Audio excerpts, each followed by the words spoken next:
ఇక varicose veins నుండి విముక్తి పొందండి. ఎవిస్ వాస్కులర్ సెంటర్ ఇప్పుడు మన KPHP లో గ్రాండ్ ఓపెనింగ్ ఏప్రిల్ 4వ తేదీన.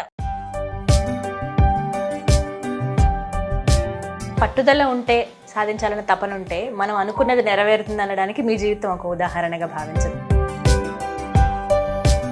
టైం మిషన్ లో ఎక్కి వెళ్ళిన కథలు ఇలాంటి పరిచయ కార్యక్రమాలు రుజువు చేస్తాయి. మొట్టమొదటిసారి ఇంటర్వ్యూ కని వెళ్ళినప్పుడు దూరదర్శన్లో నా చేత అన్ని పనులు చేయించేవాడు. ఇంటర్వ్యూలు చెయ్యి, అదేదో అనకూడదు కానీ మన ఇంట్లో చీపురు ఉంటే వాడేస్తాను చూడండి, అలా వాడేస్తారు. మరి మీకు బాగా సంతోషం అనిపించింది ఎప్పుడండి వార్తలు చదివేటప్పుడు? రాష్ట్ర గవర్నర్ ఒక ఆయన ఉండేవారు. నేను ఫలానా అబ్బాయిని కలవాలి, నాకు లోపల గుండె డబుల్ స్పీడ్తో కొట్టుకుంటుంది, ఏ తప్పైందో ఏంటో. మాట వస్తాయి కదా, మాటలు లేవని. ఎంతమంది ముఖ్యమంత్రులకి మీరంటే ఇష్టం? అంటే ఎన్టీ రామారావు గారికి కలిసాను సార్, అది తెలుగు తేజమేమో మాస్టర్ గారు. ఒకసారి కూడా నమస్కారం. ఈరోజు వార్తల్లోని ముఖ్యాంశాలు. తొలి తెలుగు టీవీ న్యూస్ రీడర్ శాంతి స్వరూప్ గారిని ఇంటర్వ్యూ చేసేందుకు సుమన్ టీవీ వారి ఇంటికి వెళ్ళింది. ఆ ఇంటర్వ్యూ ఆశాంతం తప్పక వీక్షించండి. ఎన్నో విషయాలు వారి నుంచి తెలుసుకుందాం. ఏంటి ఇంత ప్రొఫెషనల్గా చెప్తున్నాను అనుకుంటున్నారా? మీరు విన్నది నిజమే. ఫస్ట్ న్యూస్ ప్రెజెంటర్ అండి ఆయన. ఇవాల్టి రోజున ఇంతమందిని మనం చూస్తున్నాం. రకరకాల అంటే జనరేషన్లు మారిపోయాయి, ట్రెండ్ మారిపోయింది, మాధ్యమాలు కూడా మారిపోయాయి. కానీ ఎప్పటికీ గుర్తుండిపోయే న్యూస్ రీడర్ అంటే ఖచ్చితంగా శాంతి స్వరూప్ గారే. ఇప్పటికీ వారితో ఉన్నటువంటి అనుబంధాలు కావచ్చు, అనుభవాలు కావచ్చు, దాంతో పాటుగా అప్పటి రోజుల్లో చూసినటువంటి కొన్ని జ్ఞాపకాలు. శాంతి స్వరూప్ గారిని మేము చూసేవాళ్ళం, అసలు ఇంతకీ ఆయన ఇప్పుడు ఎలా ఉన్నారు అని ఆయన గురించి సెర్చ్ చేశారు కూడా చాలా మంది 2-3 ఏళ్లలో. గతంలో ఒకసారి వారిని ఇంటర్వ్యూ చేశాం. ఆ తర్వాత మళ్ళీ ఇప్పుడు వారు అసలు ఎలా ఉన్నారు, వారి లైఫ్ స్టైల్ ఎలా ఉంది, వారి దగ్గర మాట్లాడితే రోజుల తరబడి బోల్డంత టాపిక్స్ ఉంటాయి. సో ఒక్కసారి మళ్ళీ వారిని పలకరించాలనిపించింది సుమన్ టీవీకి. సో వారి ఇంటికి వచ్చేసాం, మాట్లాడదాం. మొత్తంగా 40 years కెరియర్ దూరదర్శన్లో. రిటైర్ అయిన తర్వాత కూడా వారు పనిచేశారు. ఎన్నో అనుభవాలు, జ్ఞాపకాలు ఉన్నాయి. అందుకే వారితో ఒకసారి మాట్లాడాలనుకుని వారి ఇంటి దాకా వచ్చాం. మాట్లాడదాం, బోల్డ్ అనే విషయాలు చెప్తానంటూ అదే జోష్తో ఉన్నారు ఆయన. ఎంగేజ్లో ఎంత చక్కగా వార్తలు చదివి మనందరినీ మంత్రముగ్ధులను చేశారో ఇప్పుడు కూడా అదే జోష్గా చిన్న సెటైర్లు వేస్తూ సరదాగా మాట్లాడుతూ ఉన్నారు. మాకు చాలా సంతోషం అనిపించింది. ఇంకా ఆలస్యం చేయొద్దు, బోల్డ్ విషయాలు తెలుసుకుందాం. శాంతి స్వరూప్ గారు మనతో పాటు ఉన్నారు. నమస్కారం సార్. నమస్కారం. నూతన ఆంగ్ల సంవత్సర శుభాకాంక్షలు. చిరకాలంగా మమ్మల్ని చూస్తూ ఆదరించి ఆశీర్వదించిన మా ప్రేక్షక మిత్రులైన మీ అందరికీ మరొకసారి నా హృదయపూర్వక ప్రణామాలు. యూట్యూబ్ ఛానల్స్లో అత్యధిక పేరు ప్రతీక్షలు సంపాదించుకుని ఎనలేని ప్రేక్షకుల ఆదరణ అందుకున్న సుమన్ టీవీ వారు ఈరోజు నా పరిచయ కార్యక్రమాన్ని రికార్డ్ చేస్తామని వచ్చారు. వారి శక్తి సామర్థ్యాలు మనకి పరిచయమే అయినప్పటికీ ఈ పరిచయ కార్యక్రమం ఎంత తీయగా ఉంటుందో మనం మరికొద్ది క్షణాల్లో చూద్దాం. నాకు మళ్ళీ ఆ రోజుల్లోకి వెళ్ళిపోయినట్టు అనిపించింది ఒక్కసారి. భలే చెప్పారు సార్. అప్పటి రోజులే గుర్తొచ్చేసాయి. మళ్ళీ తీసుకెళ్ళిపోయారు వెనక్కి మమ్మల్ని కొన్ని సంవత్సరాల క్రితం. ఎలా అసలు ఎంత చక్కగా మేము కూడా, మీరు చదువుతుంటే మేము కూడా అన్నట్టు ఇలా చూసేవాళ్ళం సార్. నాకు ఇప్పటికీ జ్ఞాపకం ఉంది. ఇంటి దగ్గర టీవీ ఉన్నప్పుడు చుట్టుపక్కల ఇళ్ళ దగ్గర పిల్లలందరూ వచ్చి కూర్చుని చూసేవాళ్ళం ప్రతి కార్యక్రమం. అప్పుడు టీవీ అంటేనే కదా, అందులో ప్రత్యేకంగా వార్తలు అంటే తెలుసుకోవాలి, మీరు కూడా చూడండి అని చెప్పి మరీ పెద్దలు కూర్చోబెట్టేవాళ్ళు. నాన్నగారు అమ్మగారు చూస్తూ ఉంటే మేము చూసేవాళ్ళం ఆసక్తిగా. చాలా చాలా సంతోషం మీతో మాట్లాడడం. ఎలా ఉన్నారు? సంతోషం తల్లి. ఎట్లా ఉన్నారు? భగవంతుడి దయ వల్ల కులాసాగా ఉన్నాం. జీవితం సాఫీగా గడుస్తోంది. మీలాగా ఆత్మీయులు వచ్చి పలకరించినప్పుడల్లా ఇన్ని రోజులు గడిచిపోయాయా అని ఒకసారి ఆశ్చర్యం వేస్తుంది, అబ్బా అని అనిపిస్తుంది. అయితే టైం మిషన్ లో ఎక్కి వెళ్ళిన కథలు, వెళ్ళారు అని చెప్పినటువంటి సినిమాలు, ఇవన్నీ మన జీవితంలో కూడా జరగవచ్చు అని ఇలాంటి పరిచయ కార్యక్రమాలు రుజువు చేస్తాయి. నిజమేనండి. మంచి మధురానుభూతులు అవన్నీ కూడా మళ్ళీ ఎప్పటికప్పుడు నెమరు వేసుకునే అవకాశం వస్తోంది ఇలా. వీటన్నిటికీ మించి ఏంటంటే ఉమ్, నా అభిప్రాయంలో టెలివిజన్ ఒక అందమైన అద్దం, ఉమ్. అది కూడా అందమైన పారదర్శక అందం, అందమైన పారదర్శక అద్దం. అర్థం. అద్దంలో మనం చూసుకున్నప్పుడు మన ప్రతిబింబమే కనబడుతుంది. ఉమ్, పారదర్శకంగా ఉంటే అవతల విషయం కూడా కనబడుతుంది. ఉమ్. అద్దము అని నేను ఎందుకన్నానంటే ఇది వాస్తవాన్ని మటుకే చూపిస్తుంది, మన ఊహల్ని కాదు. నిజం. ఉమ్, మన దేశంలో టెలివిజన్ ప్రారంభమైనప్పుడు ఆ, నిజానికి ఇది జర్మనీ వాళ్ళు నలుపు తెలుపుల నుంచి రంగుల్లోకి మారుతూ వాళ్ళ ఎక్విప్మెంట్ మనకి ఇచ్చారు. ఉమ్. ఎప్పుడో 1960 దశకంలో ఓకే. అక్కడి నుంచి మొదలై ఉమ్, మన తెలుగు రాష్ట్రంలో అప్పుడు అవిభక్త ఆంధ్రప్రదేశ్ రాష్ట్రం అవును.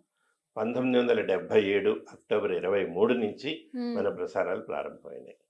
బా. అది కూడా ఉమ్. ఎలా, అంతకు ముందు ఒక సంవత్సరం పాటు ఉమ్, ప్రభుత్వం ఒక పథకాన్ని ప్రవేశపెట్టింది. ఉమ్, ఇదేంటంటే ఒక సంవత్సరం పాటు ATS 6 అనే ఒక ఉపగ్రహాన్ని ఆహా. అద్దెకి తీసుకుని ఉమ్, దాని ద్వారా దేశంలోని సరే. ఇతర రాష్ట్రాలకి ఉమ్, గ్రామీణ ప్రాంతాల్లో ఉన్న ప్రేక్షకులకి మాటకే ఈ కార్యక్రమాన్ని అవకాశం. ప్రసారం చేసేది. ఉహుం, అంటే ఉదయం పూట అక్కడున్న పిల్లలకి స్కూల్ పాఠాలు, ఉమ్, సాయంకాలం పూట ఈ వ్యవసాయ కార్యక్రమాలు, ఉమ్, ఆరోగ్య కార్యక్రమాలు, మహిళలు తీసుకోవాల్సినటువంటి జాగ్రత్తలు, తర్వాత మన చరిత్ర సంస్కృతికి సంబంధించిన విషయాలు, ఉమ్. వీటితో పాటు వీటికి, ఆ, స్థానికంగా ఉండేటువంటి కళాకృతులు, నాట్యం కానీ పాటలు కానీ ఇవన్నీ ప్రసారం చేసేవారు. ఉమ్, దీన్ని ఉపగ్రహ ప్రసారం అని అనేవారు. ఉమ్, అది ఒక ఏడాది పాటు జరిగింది. ఉమ్, అది గమ్మత్తు ఏంటంటే దానికి కావాల్సిన కార్యక్రమాలు రూపొందించే స్టూడియో హైదరాబాద్లో ఉండేది. ఓ. హైదరాబాద్లో ఉమ్, మన రాజ్భవన్ వెనకాల కొండ మీద, ఆహా. ఇప్పుడు ఆ కొండ మీద ఒక కాలేజీ ఉంది. దాని నిండా రోజు కూడా అమ్మాయిల కాలేజీ అది. ఓకే.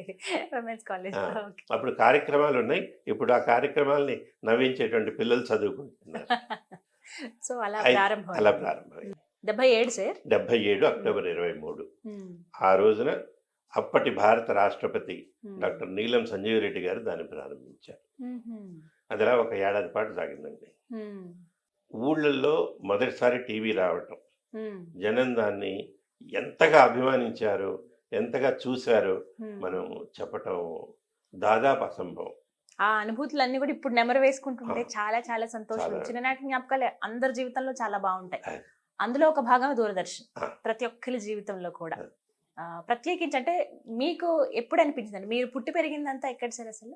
హైదరాబాదే హైదరాబాదేనా? ఓకే. చదువుకున్నది. నా చదువు, ఉమ్, తర్వాత నా నాటకాల అనుభవం, ఓ. తర్వాత నేను రాసిన నవలలు, కథలు, ఉమ్, వేసిన నాటకాలు ఉమ్, అన్నీ హైదరాబాదే. మొత్తం. తర్వాత నేను కొంతకాలం ఆకాశవాణి హైదరాబాద్లో కూడా పనిచేశాను. సరే, అక్కడ వాతావరణం నాకు సరిపడక దాన్ని ఉద్యోగం వదిలేసి అప్పట్లోనే మా స్నేహితులతో అనేవాడిని, ఏదో ఒక రోజు ఇక్కడికి టీవీ వస్తుంది, నేను చేరతాను అని. వాళ్ళు నన్ను చూసి నవ్వేవాళ్ళు, వీడికి మరి ఆశ ఎక్కువైంది, ఎప్పుడు వస్తుంది అని. నేనన్న ఒక ఏడాది తర్వాతకి ఈ ఉపగ్రహ ప్రసారం ప్రారంభమైనప్పుడు వాళ్ళు పిలిచి ఇంటర్వ్యూ చేసి అందులో ప్రసారంలో ఈ వివరాలు చెప్పడానికి, పాల్గొనటానికి పిలిచారనమాట. మీకు చిన్నప్పుడు కోరిక ఉండేదా పెద్దయ్యాక మీరు ఏమవుతారని చెప్పి స్కూల్లో అడిగితే ఒక్కొక్కరు ఒక్కొక్క అభిప్రాయం చెప్తూ ఉంటారు, నేను టీచర్, పోలీస్, లాయర్ ఇలా. కానీ మీరు ఊహించారా ఒక న్యూస్ ప్రెజెంటర్ అవుతారు మీరు అని చెప్పి? అసలు అలాంటిది తెలియదుగా. కానీ స్కూల్లో ఉన్నప్పుడు స్కూలు వార్షికోత్సవం జరుగుతుంది ప్రతి ఏడాది. నేనే నాటకాలు రాసేవాడిని, మేమే వేసేవాళ్ళం. తర్వాత ఏమో 10వ క్లాస్ అప్పుడు పరీక్ష రాష్ట్ర వ్యాప్తంగా ఉండే, మన ఇంగ్లీష్లో దాన్ని పబ్లిక్ ఎగ్జామ్ అంటాం. ఆ పరీక్షలకు ముందు స్కూల్ వార్షికోత్సవం జరిగితే ఆ రోజు పెట్టిన పోటీలన్నిట్లో కూడా వచ్చిన బహుమతులన్నీ నావే. ఆ బహుమతులన్నీ అవన్నీ ఇవ్వటానికి మా టీచరు, హెడ్ మాస్టర్ గారు ఉన్నారు, ఆయన "ఒరేయ్! నీకేం బహుమతులు కావాలో నువ్వే కొని తెచ్చుకో" అన్నారు. ఆ, అప్పుడు వెళ్ళి అన్ని పుస్తకాలు కొనుక్కొచ్చాను. హ్మ్, అవేమిటి హ్మ్, అంటే వివేకానందుడి చరిత్ర, రామకృష్ణ పరమహంస జీవితం హ్మ్, ఇలాంటివి. మీరు ఎంపిక చేసుకున్నారన్ని. ఆ! తెచ్చి ఆ ఫంక్షన్ రోజున ముఖ్య అతిథి ఎవరు అంటే డాక్టర్ సి. నారాయణ రెడ్డి గారు. వా ఆయన అప్పుడు గొప్ప ఇది వ్యక్తి. చిక్కడపల్లిలో జరిగింది. చిక్కడపల్లిలో మా ఇల్లుండేది. మ్మ్. ఇంటి పక్కనే స్కూలు. ఆహా. ఆయన ఇల్లు కూడా అక్కడే ఉండేది. నారాయణ రెడ్డి గారి ఇల్లు. మ్మ్. ఆయన అప్పుడు ఇంకా ఇంత పేరు ప్రఖ్యాతులైనటువంటి పాటల తొలినాళ్ళు రచయిత కాదు. తొలినాళ్ళలో. కానీ ఉస్మానియా యూనివర్సిటీలో ప్రొఫెసర్‌గా చేసేవారు. మ్మ్. ఆయన వచ్చారు. మ్మ్. ఆయన బహుమతులు ఇస్తూ చివరికి "ఒరేయ్! ఇన్నున్నాయి కదా! ఎందుకెళ్తావు ఇక్కడే నిలబడు స్టేజ్ మీద" ప్రతిసారి మీ పేరే అది. పిలుస్తూ ఉంటే.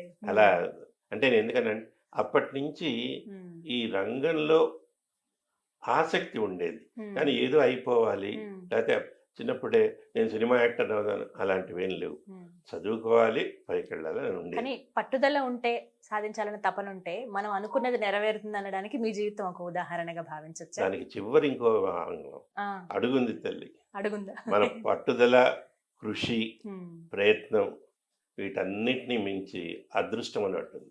నమ్ముతారా లక్ ని శాంతి స్వరూప్ గారు ఎంతవరకు నమ్ముతారు? అది లేకపోతే ఇవాళ మా ఇంటికి మీరెందుకు వస్తారు? నిజమే. ఎందుకంటే ఇలా కృషి చేసిన వాళ్ళు, కష్టపడ్డ వాళ్ళు మన ఈ రంగంలో కొన్ని వందల మంది ఉన్నారు. అందరికీ అదృష్టం వరించింది. అందరికీ రాదు. మ్మ్. ఎందుకు అంటే మనం ఏం చెప్పలేం. దానికి కొలమానం లేదు. మ్మ్. ఫలానా మనిషి ఎందుకు ఈ స్థాయికి వచ్చాడు మ్మ్. అది వాళ్ళ ప్రధానమంత్రి కావచ్చు, లేకపోతే అందరూ ఆదరించేటువంటి ప్రముఖ చిత్ర నాయకుడు కావచ్చు, నటి కావచ్చు. మ్మ్. ఆయన వచ్చినప్పుడు ఆయనతో పాటు వచ్చిన వాళ్ళు కూడా ఉంటారు. అవును, ఈయనకు వచ్చిన అదృష్టం వాళ్ళకి రాదు. చూస్తాం ఇలాంటి. మన దేశ చరిత్ర చూస్తే అది మనకు చాలా స్పష్టంగా అవును, తెలుస్తుంది. అదృష్టం అనేది ఖచ్చితంగా ప్రతి అందుకని మనిషికి అది ఉంటుంది. మీరు మొట్టమొదటిసారి ఇంటర్వ్యూ కని వెళ్ళినప్పుడు దూరదర్శన్లో అక్కడ మిమ్మల్ని సంధించినటువంటి ప్రశ్నలు ఏమిటి? ఇంటర్వ్యూ అసలు ఎవరు చేశారు? ఎలాంటి ప్రశ్నలు మీరు ఎదుర్కొన్నారు? దీంట్లో 2 భాగాలు ఉన్నాయి. మ్మ్. ఇందాక నేను చెప్పాను చూసారా, ఉపగ్రహ దూరదర్శన్ కేంద్రం అని. మ్మ్. అదేంటంటే అసలు ఇంటర్వ్యూ ఏం లేదు. మ్మ్. నేను రేడియోలో పనిచేస్తున్నాను కాబట్టి మ్మ్. వాళ్ళు అక్కడ దూరదర్శన్ ప్రోగ్రాములు చేయడానికి వచ్చినటువంటి టీము కొంతమంది ఇక్కడ రేడియోలో పనిచేసే వాళ్ళని తీసుకెళ్లారు. మ్మ్. ఈ ఓకే. కార్యక్రమం ఇక్కడి నుంచి. వాళ్ళు నేను తెలుసు కాబట్టి వాళ్ళు పిలిచి శాంతి కామెంటరీ చెప్పు, ఇవి చెప్పు అలా మ్మ్. మొదలైంది. అప్పుడు ఏంటంటే ముచ్చట్లోనే ఒక కార్యక్రమం చేసేవారు. ఆహా. దానికి ఇవాళ బాగా పేరు ప్రఖ్యాతులున్న నటీనటులు అప్పుడు వాళ్ళు కూడా నాలాగే బుజ్జి బుజ్జి ఆర్టిస్టులు. ఓకే. ఉదాహరణకి మ్మ్. కోట శ్రీనివాసరావు గారు, ఓ. దేశరాజ్ హనుమంతరావు గారు, ఆహా. సుబ్బరాయ శర్మ, హా. తర్వాత విద్యాసాగర్, ఇవాళ నూతన్ ప్రసాద్గా చరిత్రలో మిగిలిపోయినటువంటి వరప్రసాద్, ఆయన అసలు పేరు వరప్రసాద్, వరప్రసాద్ గారు. Okay, okay. తెలంగాణ శకుంతల, ఆహా. గొప్ప గొప్ప వాళ్ళందరూ. వీళ్ళందరూ. ఇంకో గమ్మత్ ఏంటంటే అప్పుడేంటి ప్రభుత్వ పథకాలని వీళ్ళకి చెప్పాలి. మ్మ్. వీళ్ళకి స్క్రిప్ట్ ఇచ్చేవాళ్ళు కాదు. మ్మ్. ఇదిగో ఇది 15 నిమిషాల ప్రోగ్రాము, మీరందరూ ఊళ్ళో చెట్టు కింద కూర్చున్నారు, అది చెయ్యండి. వాళ్ళలో వాళ్ళే డైలాగులతో చేసేసేవాళ్ళు. అవేర్నెస్ ప్రోగ్రామ్ లాగా. మ్మ్. అది ఊళ్ళో ఎంత ప్రఖ్యాతి పొందిందంటే ఆ కార్యక్రమం కోసం ఉత్తరాలు రాసేవాళ్ళు, అబ్బో. అంత ఎదురు చూసేవాళ్ళు. మ్మ్. అలా అంటే నేను ఇది ఎందుకు చెప్పానంటే మ్మ్. గ్రామీణ ప్రాంతాల్లో ఉండే వాతావరణంతో ఈ కార్యక్రమాలు మమేకమైనవి. మ్మ్. అది వాళ్ళకి ఆనందం అన్నమాట. అరే మా ఊరి గురించి చెప్తారు, మాలాగే చెప్తారు. మ్మ్. అక్కడి నుంచి జానపద కళలు, ఒగ్గు కథని, ప్రతి ఒక్కటి డప్పులు, కూడా. అవును. ఇవన్నీ వచ్చాయి. మ్మ్. ఇవి ఎవరైనా మన నగరంలో ఉన్న వాళ్ళకి చూస్తే బోరు కొడు, ఏంటిది అంటారు. మ్మ్. ఎందుకంటే వీళ్ళు పెరుగుతున్నటువంటి సంస్కృతి వేరు. వేరు. అవును, ఇక్కడ కల్చర్ అంతా డిఫరెంట్ గా ఉంటుంది. అవన్నీ. ఇక్కడ ఉన్న వాళ్ళు అమెరికా వెళ్తారు, ఇంగ్లాండ్ వెళ్తారు, ఇంగ్లీష్ సినిమాలు చూస్తారు. మ్మ్. వీళ్ళకి ఇవి మోటుగా నాకు అనిపిస్తాయి. నోటు కాదు. మ్మ్. కానీ వాళ్ళకి అది రోజువారీ సంగీతం, మ్మ్. వాళ్ళ గుండె లయ. వినే అది కొద్ది వాళ్ళకి ఇంకా వింటూనే ఉంటారు. బోర్ అనేది ఉండదు వాళ్ళకి. అరే మా గురించి కూడా చెప్పారు అట్లా ఉండే. మ్మ్. ఇవన్నీ ఒక ఏడాది పాటు అయిపోయిన తర్వాత మ్మ్. చివరి రోజున మ్మ్. అప్పటి ప్రధానమంత్రి స్వర్గీయ ఇందిరాగాంధీ గారు దేశాన్ని ఉద్దేశించి సందేశం ఇచ్చారు. ఓ అది లైవ్. లైవ్ లో వస్తుంది, అవునండి. ఆవిడ ఆవిడ ఇంటి నుంచి ఇచ్చారు లైవ్. అది కెమెరాలు పెట్టి టెలికాస్ట్ చేశారు. టెలికాస్ట్ అయింది. కాశ్మీర్ నుంచి కన్యాకుమారి దాకా అందరూ చూశారు. అయిపోయిన మరుక్షణం నుంచి ఆవిడకి ఫోన్ల వరద. మేడం మేము చూసాం మేడం, మేము చూసి అంటే ఆవిడకి తెలియదని కాదు, ఆవిడ టెలివిజన్ శక్తి తెలుసు. ఆశ్చర్యం ఎక్కడేసిందంటే అంతకుముందు మీరు ఏదైనా ఇట్లాంటి కార్యక్రమం జరిగినా ప్రధాని కానీ లేకపోతే రాష్ట్రపతి కానీ వెళితే దాన్ని ఫిలిమ్స్ డివిజన్ వాళ్ళు షూటింగ్ చేసేవాళ్ళు. చేసి దాని తర్వాత ఎడిట్ చేసి మనం సినిమాకి వెళ్తే సినిమా కంటే ముందు వేస్తారు తలుపులు మూసేసి. అది రావడానికి 10 రోజులు పడుతుంది. ఈవిడకి అది అప్పుడు అర్థమైంది, ఇంత గొప్ప మీడియంని మనం ఎందుకు వాడుకోవట్లేదు, ఇది ఆయుధం, ఈ ఆయుధాన్ని ఎందుకు వాడుకోవట్లేదని. దీన్ని ఇలాగే కంటిన్యూ చేయండి, అన్ని రాష్ట్రాల్లో ఈ ఉపగ్రహ కేంద్రాలని ప్రారంభించి నడిపించండి. అలా ప్రారంభమైంది అన్నమాట. దీనికి అంత పునాది ఉంది. సో మరి మీరు అక్కడ మళ్ళీ ఇంటర్వ్యూ జరిగిందే సార్ మీకు? ఏం అడిగారు మిమ్మల్ని క్వశ్చన్స్? నన్ను ఎప్పుడు 77లోనా 77కి వచ్చేటప్పటికి వాళ్ళు వార్తలు చదవటానికి అని చెప్పి అనౌన్స్మెంట్ ఇచ్చారు. నన్ను పిలిచారు, ఆడిషన్ ఇలాగే రికార్డింగ్ చేశారు. రికార్డింగ్ చేసి వార్తలు చదవమన్నారు. అప్పుడు కూడా అంటే ఒక పేజీలో రాసి ఇచ్చారు. నాకు అప్పటికే అంటే అలవాటు ఉంది, కింద చూడకుండా చదివాను. అప్పుడు ప్రాంప్టర్ లేదు, రాసిన 10 వాక్యాలు కూడా మనం తల ఇట్లా చూసుకుని చదవాల్సి వచ్చేది. అలాంటిది ఇప్పుడు మీతో మాట్లాడుతున్నట్టుగా చూడకుండా చెప్పేశాను. ఓకే, జ్ఞాపక శక్తి ఉండేది. అంటే అప్పుడు ఇంకా చిన్నపిల్లాడి కదా ఎక్కువ ఉంది. చెప్పా, అయిపోయింది. ఆ ఉద్యోగానికి 25 మంది వచ్చారు పోటీగా. అంటే వచ్చిన వాళ్ళందరూ ఎవరు? రేడియోలో వార్తలు చదువుతున్న వాళ్ళు, సినిమాల్లో వేషాలు వేసిన పెద్దలు. అంటే తప్పు రాకూడదు, ఎంతో కొంత ప్రావీణ్యత ఉన్న వాళ్ళు వచ్చారు. వాళ్ళందరూ పోటీ. నాకు కొంచెం డౌటీ ఆ పోటీకి. నేనేమో ఈ రంగానికి, వాళ్ళందరూ సరే. రికార్డింగ్ అయిపోయింది. మామూలుగా ఏం చేశారంటే 2 రోజుల తర్వాత ఇంటర్వ్యూ పెడతామన్నారు.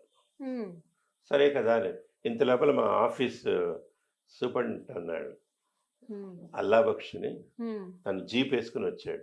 వచ్చి నువ్వు జీప్ ఎక్కున్నాడు. ఏమైంది, నువ్వు ఎక్కున్నాడు. నన్ను ఎక్కించుకుని ఆ ఖైరతాబాద్ దాకా వెళ్ళి మళ్ళీ వెనక్కి వచ్చాడు. ఏంటంటే ఇంకెవరు ఇంటర్వ్యూ కాదు, నిన్నే ఇంటర్వ్యూకి పిలుస్తున్నారు పదా. అదేంటంటే ఆ లోపల ఒక చర్చ జరిగింది. ఢిల్లీ నుంచి పెద్ద ఆయన ఒక ఆయన వచ్చారు, డైరెక్టర్ జనరల్. తర్వాత ఇక్కడ మనకి ఉస్మానియా యూనివర్సిటీకి జర్నలిజం డిపార్ట్మెంట్ ఉండేది, దాని అధిపతిని పిలిచారు. తర్వాత రాజా రామ్దాస్ గారని అమెరికాలో ఫిలిం టెక్నిక్ ఇది పాస్ అయ్యి తర్వాత వచ్చి మెద్రాస్లో ఫిలిం ఇన్స్టిట్యూట్కి చీఫ్గా పనిచేశారు. ఆయన పనిచేస్తున్నప్పుడు ఆయన దగ్గర రాజేంద్ర ప్రసాద్, చిరంజీవి, సుధాకర్ వీళ్ళందరూ కూడా ట్రైనింగ్ తీసుకున్నారు. ఆయన కూడా ఇంటర్వ్యూలో ఉన్నారు. వీళ్ళందరూ వచ్చి నన్ను పిలిచారు. నేను ఒక్కడనే, వాళ్ళు డిస్కషన్ జరిగింది. 25 మందిలో మీరు ఒక్కళ్ళే సెలెక్ట్ అయ్యారు. ఇతను ఒక్కడే వచ్చాడు కదా, మనం క్యాన్సిల్ చేసి మళ్ళీ పిలుద్దాం అన్నారు. అంటే మా డైరెక్టర్ ఉండి, మీరు ఎన్నిసార్లు పిలిచినా వాడు అక్కడే వస్తాడు, వీళ్ళందరూ కొత్త వాళ్ళు కదా. వీళ్ళకి టీవీ అక్కడ ఏం జరిగిందంటే రేడియో నుంచి వచ్చినటువంటి పెద్దలు, వాళ్ళ కంఠం బాగుంటుంది, చెప్పే పద్ధతి వాడు, కానీ టీవీ కెమెరా చూస్తూ చెప్పాలి. ఇటు ఎత్తితే ఇక్కడ వాక్యం పోతుంది, ఇటు వాక్యం ఎత్తితే అటు చూడాలి. సినిమా వాళ్ళకి అది కాదు. వాళ్ళకి ఏంటంటే వాళ్ళు కెమెరా చూసి చెప్పొద్దు అంటారు. సినిమాలో నటులు ఉంటారు, ఇప్పుడు హీరోయిన్ ఉంది, మిమ్మల్ని చూసి డైలాగ్ చెప్పాలి కానీ నేను పక్క తిరిగి ఇట్టా చెప్తాంటే అలాగే. సరే, ఇంతకీ నేను అంటే ఆ అదృష్టం నాకుంది అంతే. సో మొట్టమొదటిసారి అలా ఇంటర్వ్యూ వాళ్ళు అడిగిన ప్రశ్నలు కూడా చాలా చాలా చిన్నవిగా ఉన్నాయి. వాళ్ళకి తెలుసు నేను ఆల్రెడీ చేస్తున్నాను. వాళ్ళు అడిగి నువ్వు పేపర్ చదువుతావా చదువుతాను, చూడకుండా వాటి హెడ్లైన్స్ ఏంటో చెప్పు అన్నారు. నేను అప్పుడేగా చదివింది అవి చెప్పాను. అంటే నాటకాలు వేస్తావా అన్నాడు. వేశానండి. అంటే రేడియోలో చేసావా? చేశాను. ఎందుకు వదిలేస్తున్నావు అన్నాడు. వదిలేశాను ఎందుకు అని. ఉమ్. అంటే అక్కడ వినపడతాను ఇక్కడ కనపడతాను కదా అని. నువ్వు మాకంటే తెలుగులోవాడు అన్నాడు. అలా ఏం లేదు సార్, నాకు ఆసక్తి ఉంది. ఉమ్. ఈ మీడియం కొత్తది. ఉమ్. ఈ మాధ్యమం వల్ల మనం ఎక్కువ మందికి సేవ చేసేటువంటి అవకాశం ఉంది. మన దూరదర్శన్ కూడా ప్రజలకి సేవ చేయాలనే ఉంది కాబట్టి అందుకు ఉపయోగపడుతుంది. సరే, అలా అక్కడే ప్రారంభం. చెప్పేశారు నీకు లెటర్ తర్వాత వస్తుంది. ఉమ్. అయిపోయింది. మొట్టమొదటి పారితోషికం తెలుసుకోవచ్చా మీ శాలరీ? అప్పుడా ఒక 3,500 ఉండేది. అప్పట్లో 3,500 అంటే చాలా ఎక్కువే కదా సార్. అయితే మీకు ఇంకో గమ్మత్ తెలియదు. హా. వాళ్ళు ఇంటర్వ్యూ చేశారా, చదవటానికి వార్తలు లేవు, వార్తలు ప్రారంభం కాలేదు. ఓహో, అప్పటికి 70 ఏళ్ళు జరిగింది ఇది. 83 దాకా వార్తలు కాల. ఎందుకంటే స్టూడియోనేమో అక్కడ సోమాజిగూడలో ఉండేది, ఉమ్. టవర్ ఉంది మలక్పేట్లో ఉంది, అవును. ఒక 15 కిలోమీటర్ల ముసరాంబాగ్. దూరం. ఉమ్. దానికి లింక్ కలపటానికి మైక్రోవేవ్ లింక్ కావాలి, ఉమ్. అది లేదు. అయ్యో. అది ఉమ్. ఢిల్లీ నుంచి రావాలి. రాజకీయాల కారణంగా అది చాలా ఆలస్యమైంది. ఉమ్.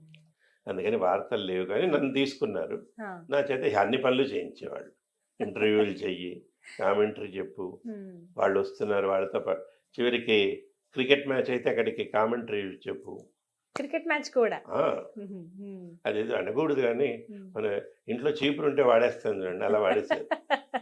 దాంట్లో నాకు అన్నీ తెలుసు. అవునండి, మెయిన్ ఉపమానం మీకే బాగుండకపోవచ్చు, బాగా. నాకే అన్ని అనుభవం వచ్చి. ఉమ్. పెద్ద పెద్ద వాళ్ళని కలిశాను, ఉమ్. వాళ్ళతోటి పరిచయ కార్యక్రమాలు జరిగినాయి.